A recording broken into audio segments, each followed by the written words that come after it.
And good evening, ladies and gentlemen, and welcome to Cold War Radio, live on our home base, WAAR. We are America Radio, your number one source for streaming political and government talk anywhere. I'm Hutch Bailey Jr., deep down in the bunker in my Smith & Wesson studio in the city of Pittsburgh and in the Commonwealth of Virginia, where all eyes tonight are turned.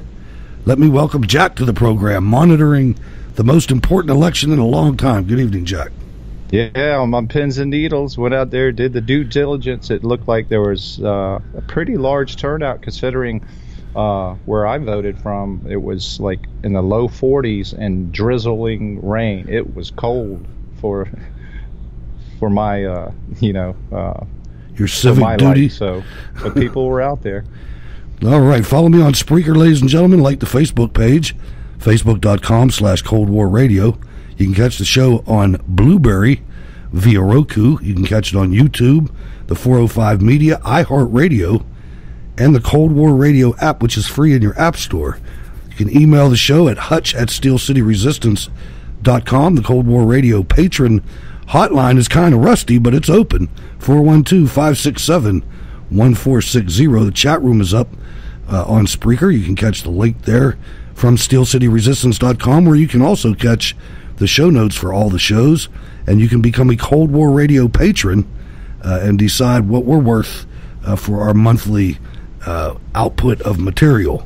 If you want to send mail, it's Hutch Bailey Jr., P.O. Box 96022, Pittsburgh, Pennsylvania 15226. And if you would like to get 15% off of Black Rifle Coffee, the official coffee of Cold War Radio, there's a button on the right-hand side, a link under Our Links, for you to do that as well. And please, I'm not exactly sure how that works, so if anybody goes there and it doesn't work, please let me know, because I'm not exactly sure how that's working, but I know it does, but I have other links that I might have to replace once somebody uses it. I'm not sure.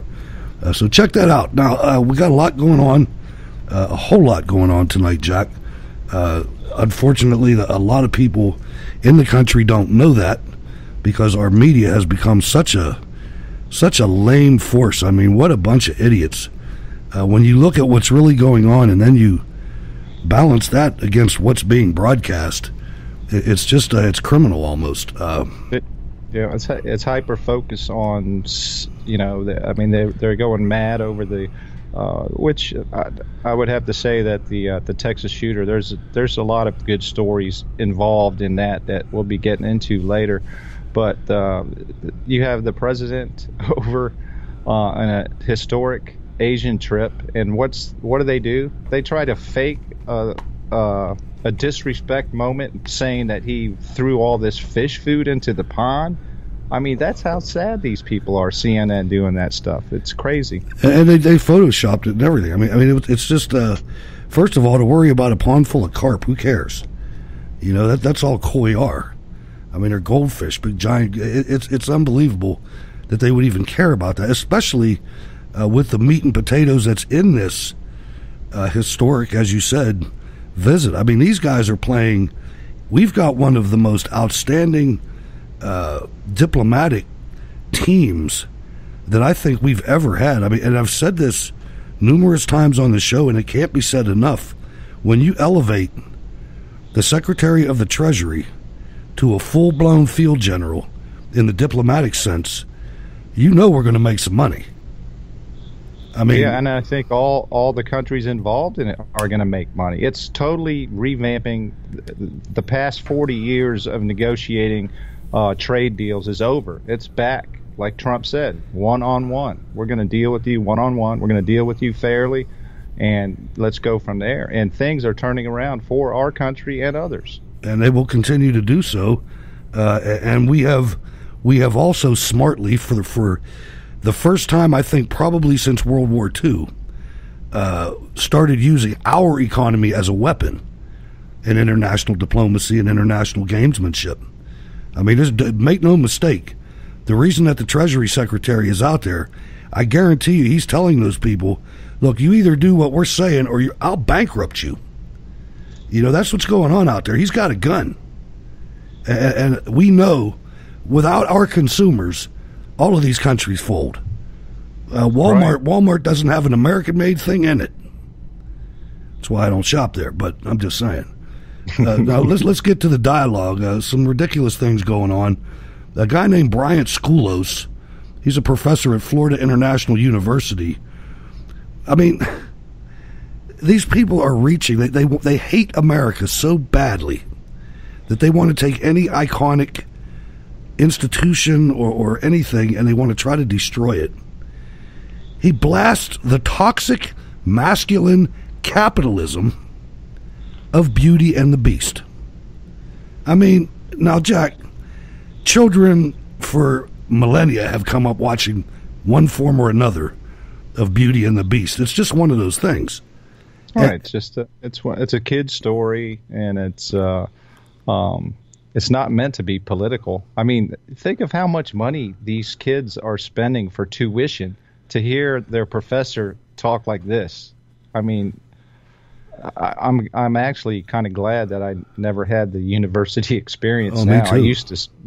I used to feel bad about not going to a university, but every day it seems like I'm not missing anything. Absolutely not. It's detrimental. I mean, we're almost getting to the point where we're going to need to contemplate, do we stop all these these universities are doing horrible damage.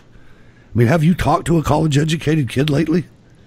Yeah, my son. We get into it a lot, but he's slowly turning around.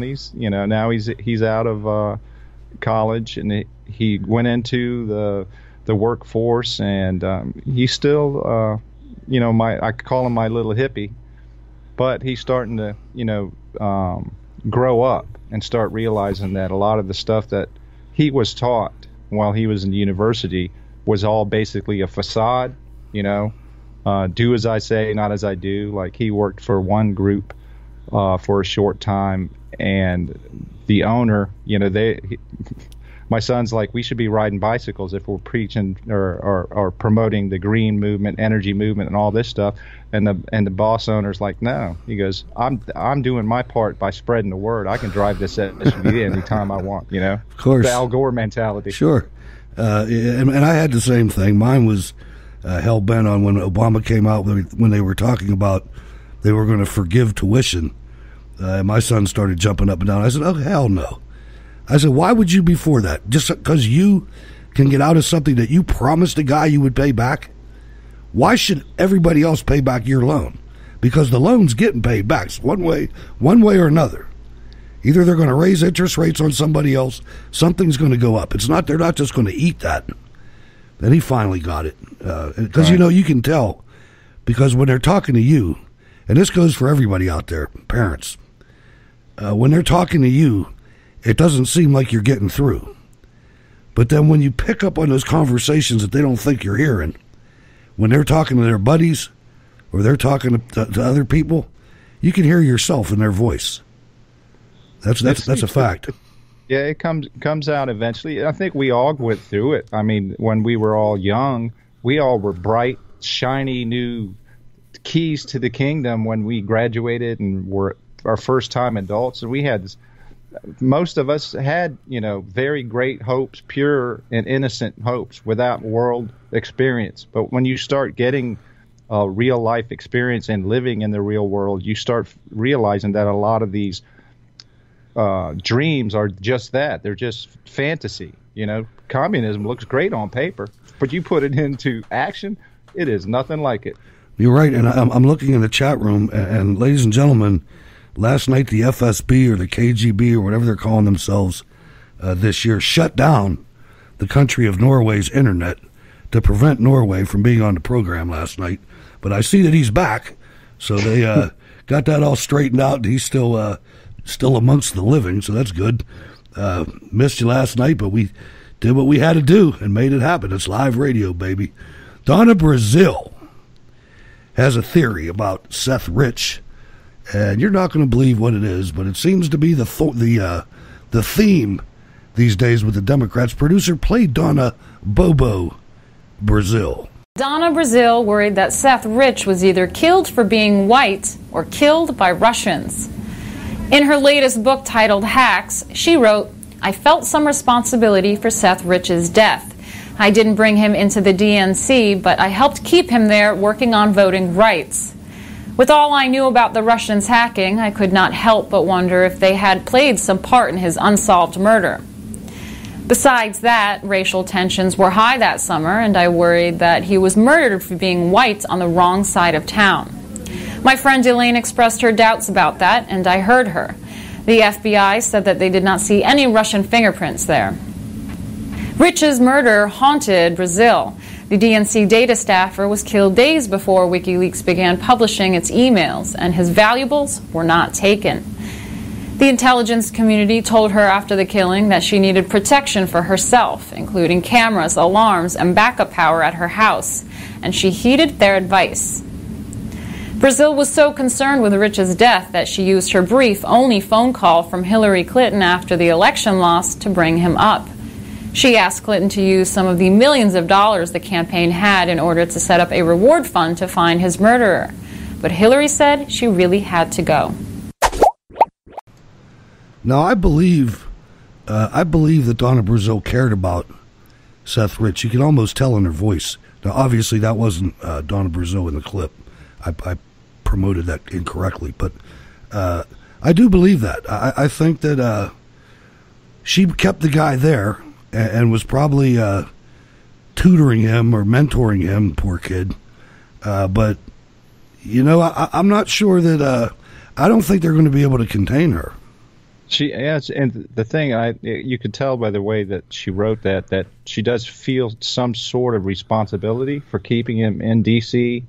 The one interesting part of that was telling was, why would the authorities tell Donna Brazil to step up her security if, as was reported in the news, Seth Rich was murdered in a random robbery?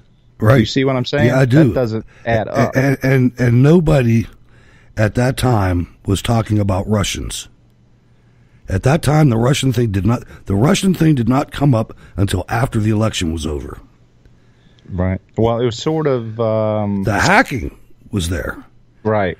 It was sort of, that was the response to the leak of the Podesta emails. All of a sudden, boom, Russia, Russia, Russia, and then President or candidate Trump then said, "Hey, does Russia do they have the 33,000 emails? Right. We'd like to see them, you know." And they hammered him for that. But I think she was getting protection against the Democrats.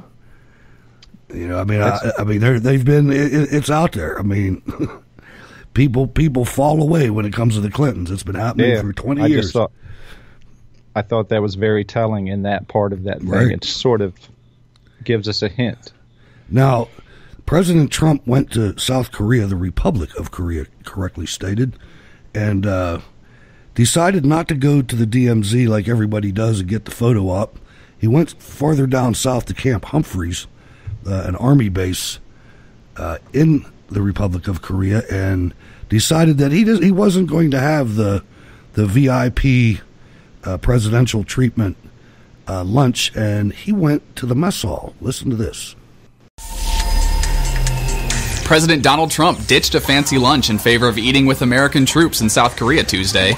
The country was the second stop for President Trump's first state tour of Asia, which he is conducting throughout this week.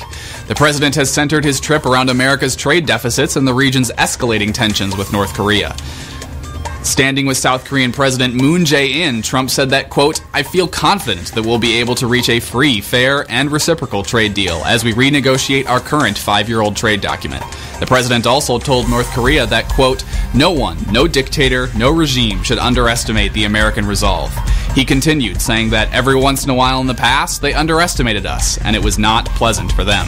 The Trump administration chose to visit Camp Humphrey military base instead of making the traditional visit to the Korean demilitarized zone. A senior administration official said that visiting the DMZ was, quote, "a bit of a cliche." The change in venue also gave the president the chance to eat lunch with U.S. troops instead of attending what Trump called a very fancy state lunch. All right, so I'm sure that was a boost. We were talking during the clip that I'm sure the troops really enjoyed that. They probably had one of the better meals of the cycle. Yeah, you love it when when a top dignitary or the president. I mean, just can you imagine the morale boost it was for those? Oh yeah, they all looked like they were in high spirits, and that for it to be that a surprise to have the president join him for lunch. That's awesome. Because you know that anybody who's ever served knows that when things get the way they are in the international news right now, those guys aren't sleeping a whole lot. You know, there's a whole lot of extra activity going on that doesn't necessarily normally occur when they're at a regular alert point. So God bless those guys. They're out there, and I'm sure they're on DEFCON 2 or whatever it is. They're up there. They change the words around all the time, and I wouldn't tell you if I knew. But I want to show one more example of how stupid our press is. They're embarrassing all the time. This is a snowflake asking the president some questions, and he answers it. He answers it very well. Now, keep in mind, he's in the middle of an historic trip to Asia, and this is what the U.S. press brings. You've talked about wanting to put extreme vetting on people trying to come into the United States, but I wonder if you would consider extreme vetting for people trying to buy a gun. Well, you know, you're bringing up a situation that probably shouldn't be discussed too much right now, but it's okay if you feel that that's an appropriate question, even though we're the heart of South Korea. If you did what you're suggesting, there would have been no difference 3 days ago, and you might not have had that very brave person who happened to have a gun or a rifle in his truck go out and shoot him and hit him and neutralize him. And I can only say this, if he didn't have a gun, instead of having 26 dead, he would have had hundreds more dead. And are you considering any kind of gun control policy going forward? When you look at the city with the strongest gun laws in our nation is Chicago. Mm-hmm. And Chicago is a disaster. If this man didn't have a gun or a rifle, you'd be talking about a much worse situation in the great state of Texas. I mean, it's unbelievable to me that some company would allow her to ask a question like that in front of the world. They're not the fake news for nothing. I mean, they're completely and totally 100% against the president and anything that he does, and anytime they can put him in a situation. I mean, you're talking these victims, the families and friends are grieving.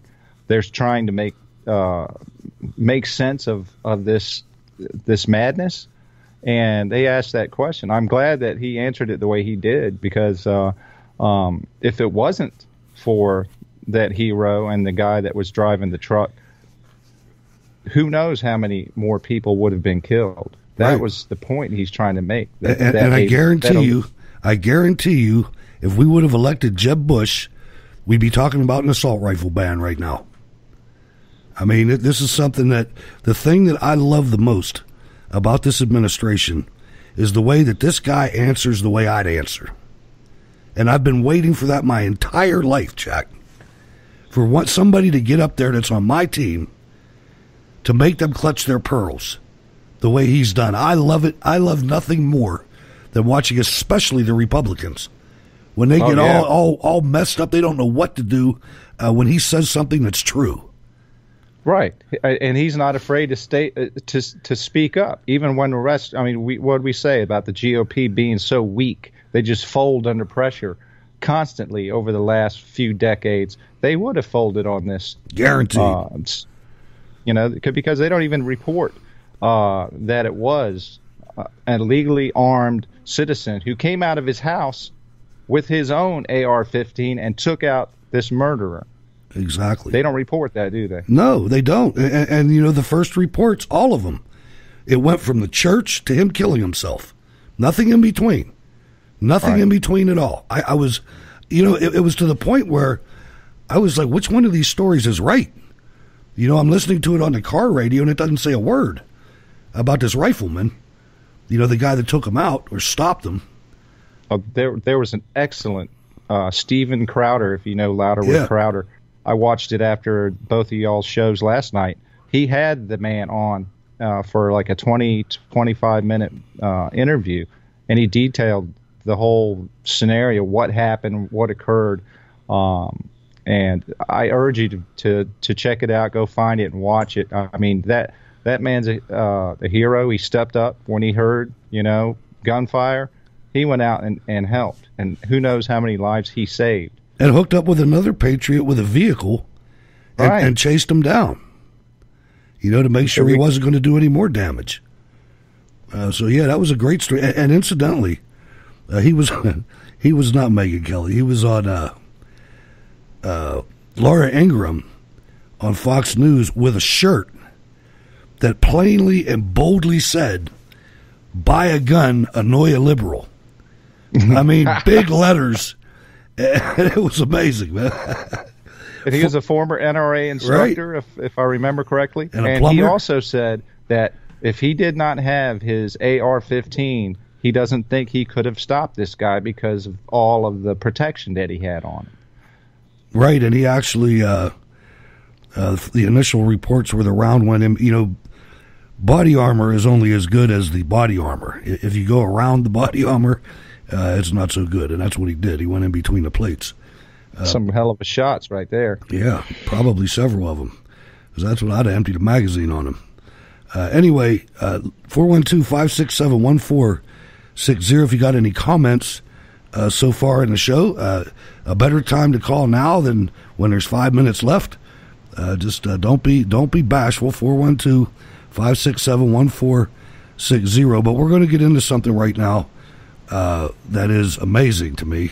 We talked about it a little last night when we had over the weekend. You had a Law and Order segment of the Saud family, which, if you don't know, Saudi Arabia's government is run by a family. And apparently there was a whole lot of corruption going on, and there was almost an anti-Trump wing, which probably is closely associated with the establishment Republicans and the Democrats in our government, and that's why nothing has happened, and that's why Saudi Arabia is never held to account for anything that they do. But several of top Saudi officials arrested over the weekend are linked to the Podesta group.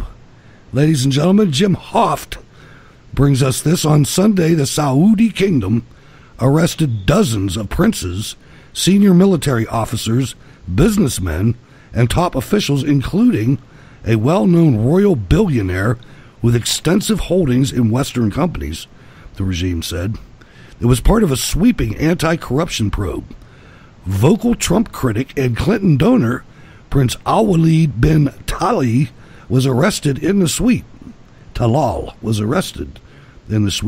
Ali tweets, "Big, one of the world's richest men, a vocal Trump critic and member of the Saudi royal family, has been arrested." So that is a good story. It shows you the power that I was talking about earlier, the power of the diplomatic team that we have assembled. But the important part, and you're going to want to check this out in the show notes links, Victory of Light posted a list of the top Saudi officials, Jack, that were arrested this weekend.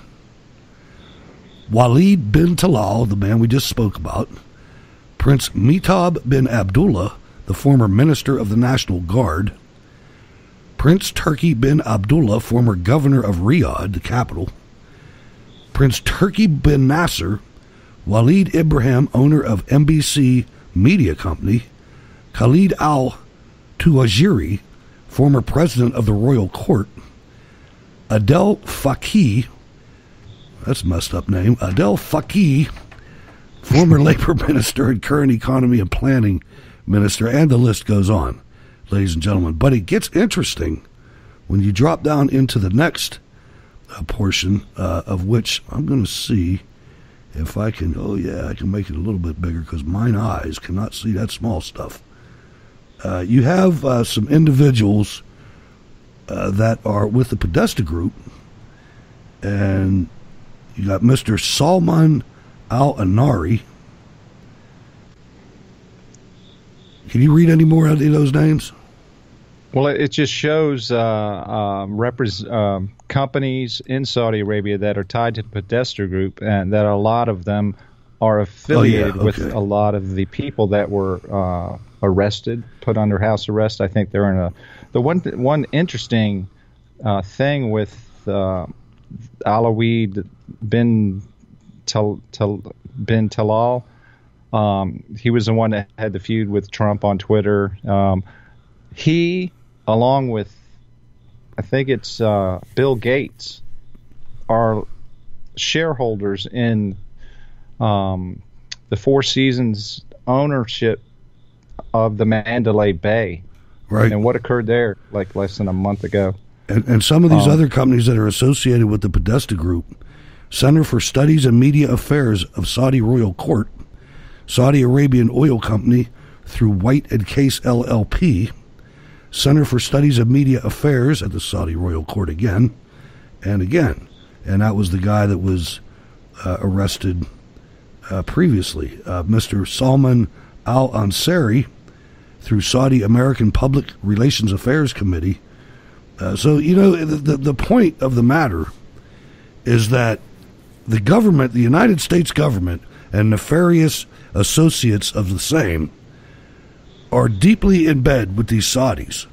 And if we ever crack the nut of Saudi Arabia, we're going to be miles ahead of where we've been. And remember, I mean, this could be a turning point for Saudi. They just recently allowed women to drive. I think they're going to start allowing them to go to certain sporting events that they've been forbidden from ever seeing. So this may be, and I can't help but think one of the president's first trips was that Middle East summit where he spoke man to man with all the leaders in there. And he was trying to get them to say, hey, you guys need to take care of your own here. It's not going to be the United States coming in, and maybe he's basically saying we're not going to screw you guys over anymore. We want to still work and partner and trade with you, but we want you guys to take care of yourself. So, and probably, we'll see how this all shakes out. Probably added something at the end that said, and if you don't, I'm going to put a tactical nuke on every oil well in this country. You know that there's some strong arming going on. These people don't react to nice. Yeah, I knew, and I've read in some of the business things. They said one of the keys is to see if Aramco does an IPO in the New York Stock Exchange. That will be a big teller, because they want to put some of their holdings of that Arab American oil company into stocks. And I think Trump last week basically, said, boom, come on, bring it to the New York Stock Exchange and go public there, which would be, something that has never happened. And I think they said it would be anticipated one of the highest IPOs in the history of the stock exchange. So there's a lot of things circulating, going. I mean, to me, it's a little nerve-wracking, but the optimism is there. The hope that things are actually changing from the ways of the past. And it's not just the United States. This could go worldwide. Oh, it has to go worldwide. It has to redefine what globalism is. Not just a few crony capitalists getting rich and everybody else suffering. You're not going to see that. Anything that we do is going to be predicated on American workers getting a better deal than they've had. I guarantee that. Yep. And again, I cannot emphasize more the importance of Mnuchin being on the team. That's never happened before. I mean, this is something. This is what we used to do back in the Andrew Mellon days. This is how we used to roll. Right. You got professionals in the business arena in the Trump administration. It's right. Not, handpicked mouthpieces anymore. And there's another thing. People that know. I'm sorry. No, that's okay. There's something that changed, though.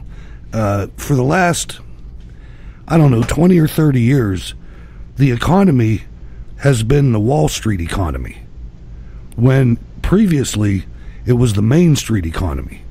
And the Main Street economy is American businesses and business leaders, not just hedge fund operators, and not just Podesta type people, but real car companies and energy companies and things of that nature. And that's who you're going to see benefit, because that's who's starting to make the decisions. I mean, you got the Exxon oil exec up there. Yeah, it's going to be nice to see goods and services produced, right, and back here in the United States. I mean, Broadcom, the Singapore company, that guy was basically saying, thank goodness we have Trump as president. He feels such a debt to MIT for giving him a scholarship to get him to where he's at as a leader of Broadcom. Now they're coming to the United States. Right. And if you notice, the things that are produced in the United States under the current economy before Trump, everything is expensive. And you know why? Because you know what's produced in the United States? Go to the grocery store. That's what's produced in the United States. And a jar of Arbor chip beef right now goes for $7. It's just something that's going to turn around too. But the other things that are manufactured in China, you can get a flat screen TV for $200. So let's talk about the election. The election in Virginia. The polls close at 8:00 there? They're closed now. I've got an update with you if you want it. I do, and just let us know that the Northern Virginia counties precincts have not probably reported yet. It's only 12% of the precincts reporting, and it shows Ed Gillespie ahead by 1.6 percentage points. But it's been flipping back and forth. As usual, a couple of the northernmost beltway encompassed counties haven't reported yet. As expected, most all of the western part of the state are dark red for Ed Gillespie, and surprisingly, Virginia Beach is not quite dark red, but it's leaning red, which that would be a major deal right there. So is Warren County. Warren County. That's the one right above my county. But but Alexandria, all the D.C. counties are blue. But the New York Times has it with 16% in. They have Northam up 50.1% to 48.8. But it's it keeps flipping. Yeah, it's a lot of not very many votes in between those two. But what they've started to do after the Latino victory ad controversy, where you had the Gillespie supporter in the pickup truck trying to run down illegal aliens. Of course, guess who they're blaming that on? Russia. I mean, Russia is in the Virginia gubernatorial. Is that the new excuse for Democratic mistakes? Of course. It's lovely. I mean, you can't make this up, man. You just can't. Yeah, and to have Senator Mark Warner, we can't vote him out next year, but we can vote Senator Tim Kaine out next year. But I think we have to wait till 2020 to, do right by Senator Warner. I love this state, and I don't know where it all went wrong, but it's Washington D.C. is where it all went wrong. Yeah, that beltway just infected there's too much money state. there. There's too much money there, and they all are supporting Democrats. They don't ever want taxes to be cut because they eat taxes. They eat tax money, But Chelsea Handler, who had her Netflix talk show canceled, tweeted, "Russian bots are already interfering with Virginia's election, spreading disinformation and race baiting." After that commercial, she's saying that the Russians are race baiting. Well, they had to go. They went to Russia. You know why? Because at first they denied the Northam campaign denied they had anything to do with it. They put it on the Latin Victory Fund until they did. Reporters did some checking on the campaign financials and found out that Northam's campaign had listed that $63,000 from Latino Victory Fund, which basically was for that ad. So they knew about it. They had to approve it. So once that happened, Russia. I mean, you know, Russia, they do have a long history of supporting capitalists. I mean, that's just what they do. People, you have to count on people being stupid to believe that. That's one of the things that, I mean, now I was in the Army for a long time, all right? I was in for 33 years. So I was a Cold Warrior, hence the name of this show. But we studied the communist ideology. We watched it, you know, and it's blows my mind that there's that many people that could even conceive that Russians would assist a hero capitalist like Donald Trump. Who's going to set the record straight? I mean, Russia's not going to win with a strong Donald Trump America. Yeah, and you've got a stacked deck against the American people right now with basically propaganda is allowed against United States citizens. Sure. It was one of the provisions of one of the last NDAAs that Obama signed. And they said, well, we got to get rid of that because the internet, and it's too hard to discern or focus the propaganda against a foreign country because people in the United States can see it anyways. So they basically said, all right. And that's where all this fake news is coming from. They can outright lie to you, like CNN did with the fish stuff yesterday. And there's no consequences, ever. None. You know? But now there might be something happening now, Jack, because there's material coming out, and I'm not exactly sure where it's coming from, but there's material coming out that media people, individuals, were paid by the Clinton campaign to spread certain things. Now, I'm sure you can find a crime out of that, but we have too much we got to cover here. There's two really important things I want to cover. The first is the Air Force, and I know there's a lot of veterans that are listening to the program, a lot of active duty people that are listening to the program, but you're just going to have to suck it up because this is unacceptable.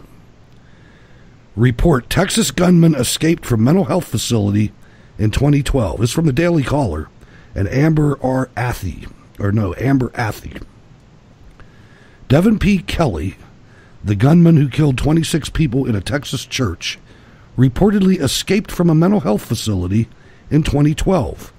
According to Channel 2 Houston, Kelly was institutionalized while he was in the Air Force after being charged with assaulting his wife and baby stepson. A 2012 police report shows that he escaped from the psychiatric hospital after making death threats. Now, listen to this. Now, you're an Army veteran, Jack. I want you to listen to this and tell me, how does this happen?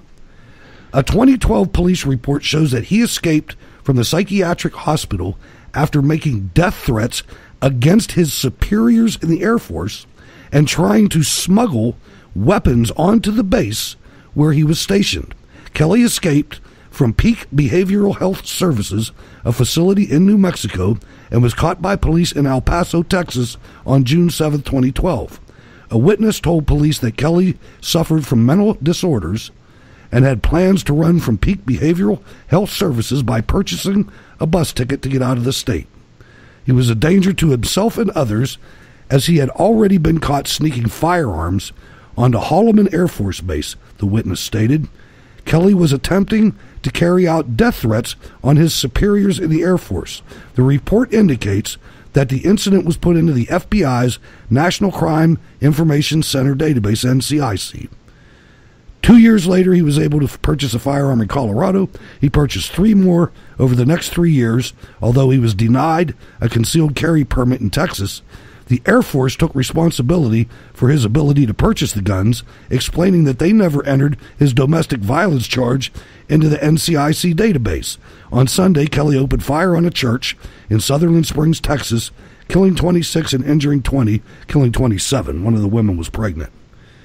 Investigators say Kelly may have been motivated by some kind of domestic incident. How in the hell do you threaten your superior officers, then bring weapons onto an Air Force base and not go to frickin' prison? How does that happen?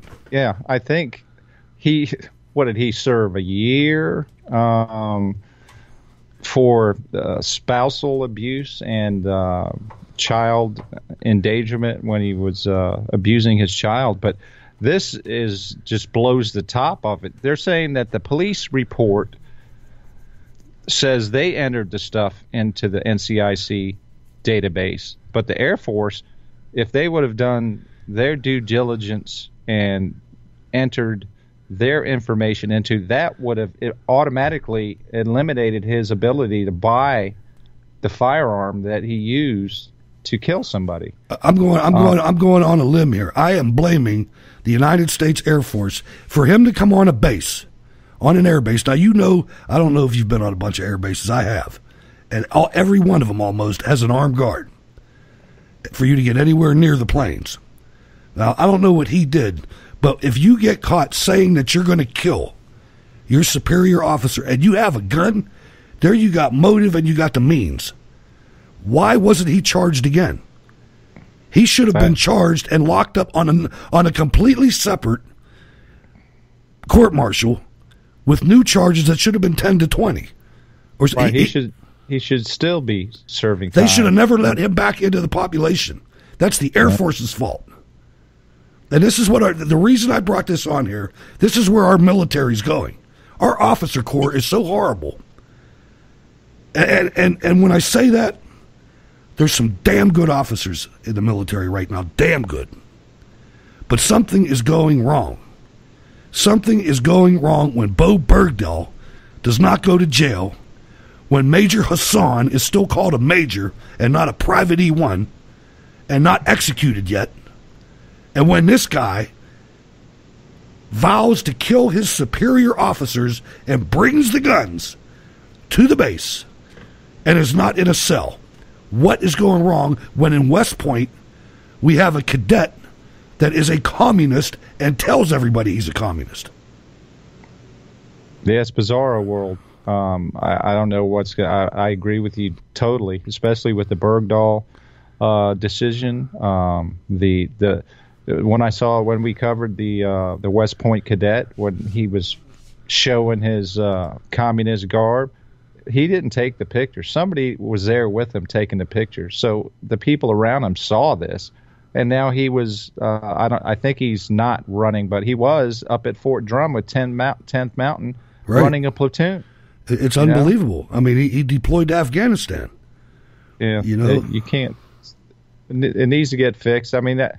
It does need to get fixed. It really does. People, there's no accountability. I mean, it used to be. I mean, anybody that's from back in the day, if you will, we used to be terrified we were going to go to jail for something stupid. Right. We was all straight and narrow to the T's. I mean, we take an extra apple. Take extra apple when you're going to jail. You know what I mean? Yeah. You afraid you get a sunburn, you're going to get Article 15 for destroying government property. Exactly. So I don't know what's happened, but it needs to turn around. I don't know if it's the just being overused since the war on terror began. I mean, you're talking the longest war that's ever been run is still ongoing. Hopefully they can end that soon. Now there's where you had discipline. God forbid if a soldier had a beer, they'd throw him out. But this kind of thing, it doesn't matter. Now, we got to shift gears. We're running out of time here. Ladies and gentlemen, you can check all that stuff in the show notes links.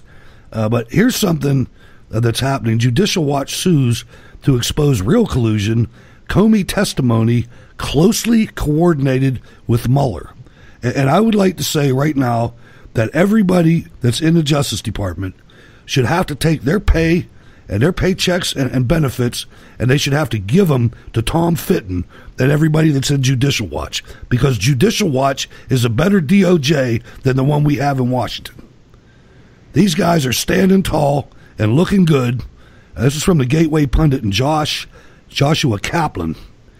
Conservative watchdog Judicial Watch has sued the Justice Department for all records relating to former FBI Director James Comey's testimony before the Senate Select Committee on Intelligence on June 8, 2017. They report Judicial Watch sued after the Justice Department failed to respond to an August 14, 2017 FOIA request seeking all records of communications between the DOJ and former FBI Director James Comey prior to and regarding Comey's testimony before the Senate Select Committee on Intelligence on June 8th. And basically, what this is saying, Jack, is that if you remember, Comey told the Congress, I asked a friend of mine to share the content of the memo with a reporter for the New York Times. I didn't do it myself for a variety of reasons, but I asked him to because I thought that might prompt the appointment of a special counsel. Was the friend Mueller? I'm not sure. I think I seem to remember that because and it at the time it came out that it was a professor at Columbia. I don't know. Was Mueller a professor at Columbia at the time? Or was that even true? I mean, it would be a scandal if Comey coordinated his Senate testimony with Mueller's special counsel office. Judicial Watch President Tom Fitton said in a statement that we have had to sue in federal court speaks volumes. And that's what when I read that how they were asking for this information, I thought that same thing. It's like, why do you have to sue the Department of Justice? Why would they be hiding this? You know, it's just... Well, you know, a lot of the committees, remember Chaffetz and Grassley, they sent out requests for all this information, and it's not coming back. Then nobody's cooperating with the oversight committees or the judiciary committees in Congress. They're the ones that have oversight over all of this, and they're just ignoring them. You had folks that were subpoenaed or called in to testify that just said, I ain't showing up. You know, when has that happened in the history of the United States? And then they don't do anything about it. Well, that's the thing. I mean, to me, they ought to just get rid of them. All the committees, for what comes out of them. Maybe at one time something used to come out of them, but this Department of Justice got to get its act together, man. I mean, it's to the point where you fire everybody and start over. Well, the one good news I did see today was I saw a little report that the FBI director now, Christopher Wray, came out and basically said that this place is in a worse mess than I even thought it was. So well, good. That's a start. Maybe that's a good sign that he's actually trying to. He goes, this culture in here is just politically corrupt. It's not independent. FBI is not independent. It's been turned into a political weapon. So at least that's some honesty coming out. So hopefully the new director can turn things around. You know, like we said, it's going to take time to turn. This is decades in the making. Oh, sure. No question about it. It's something that, and after the last 8 years, I mean, that Justice Department was criminal with Holder and Lynch. I mean, that was an unbelievable era for justice. I mean, it was injustice. If you remember, way back at the beginning of the administration, there was a lawyer in the Justice Department that was part of the Civil Rights Division, and he was a white man. And he saw some racist things going on that were reverse racism, if you will, and brought it to their attention and was immediately fired. I mean, this was from the day one. From day one, this was a racially based Department of Justice. And you saw it play out in everything they did. Every chance the Obama administration had using the Department of Justice to inflame race relations in this last 8 years, they did it. Because if you grew up, like if you're old as me and you, we grew up during the busing, with the trying times where America was trying to integrate after the civil rights thing. And it was tough at first and stuff, but as we grew up, became adults, went through the 80s and 90s, it was good. All the racism that I saw that didn't come from old guys was against white people. I mean, I was in the middle of the city, but I'm just that was my experience. Serving in the military, you know damn well we serve all races, colors, creeds, religions, and we're all there one for the team. You know, you're a racist in the military. You get outed and you're gone. Right.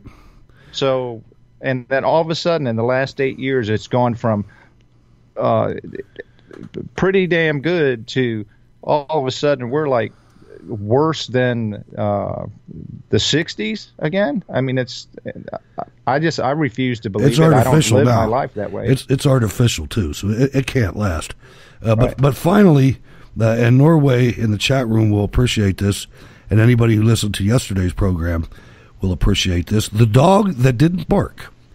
100th anniversary of the Great October Revolution gets no celebration in Russia. Now, heed that. Millennials who want Bernie Sanders and who think socialism is the cat's meow. This is by Monica Showalter in the American Thinker. Today is the 100th anniversary of Russia's Great October Revolution, one of the defining events of the 20th century. The most salient thing about it is that nobody wants to celebrate it in Russia. Russians endured communism for more than 70 years until rejecting it utterly in 1990. Given the numbers of leftists in the West who adore socialism, shouldn't this be big news? It goes on to show how little the existing left really knows about what happened in that country. They're stupid, as I told you last night. Communism there was a horrible failure, as it has been everywhere it's tried. But no, these people, these snowflakes, with their graying communist leaders, seem to think, well, if just they get the chance to try it, maybe they can do it right. This is something that we got to get a handle on this, Jack. I think I heard a rumor that Putin is blaming the Democrats for their revolution 100 years ago. I'll tell you, that was an extensive show last night, and then to see this show today, it just says everything. It tells you everything that you need to know about communism, socialism, collectivism, leftism, whatever you want to call it, Democrat partyism, liberalism. This is the real deal. This is the real story of what that is, and they don't want any part of it. There's nothing. They don't want to remember it. They don't want to celebrate it. They don't want a day off of work. They don't want anything.